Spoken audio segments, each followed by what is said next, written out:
नमस्कार जय जगन्नाथ सांग मैंने आमे मैंने भलरे अच्छु आशा करें आपण मैंने समस्ते भलरे थे। आज हूँ सुदशा व्रत ता सहित दशहरा मु गाधुआ पधुआ सारी पूजापी सब जिनस तैयारी करुँची स्वाई बाबू भी मत हेल्प करी राति मु कौन सब कर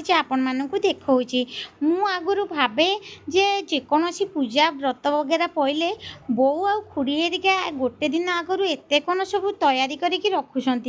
म्यारेज पर मु जानीपारि आमको व्रत ओषा बार कि गोटे पड़े आगु गोटे दिन केते सब तैयारी करिया पड़े से राति सब कम सारी देती झाड़ू पोछा रोसे घर ठू धरिकी बाहर पर्यंत पूरा नीट एंड क्लीन कर देती सहित पिठो टिके भी भिगेक रखिकी बाटिक रेडी करके रखी सकाल घर द्वार आप देखिपे सब सफा सुतर करके शोवाक जाइली सेकेंड पार्ट सुदशा व्रत आपण मोर ये चैनल रे देखिपारे। जय जगन्नाथ।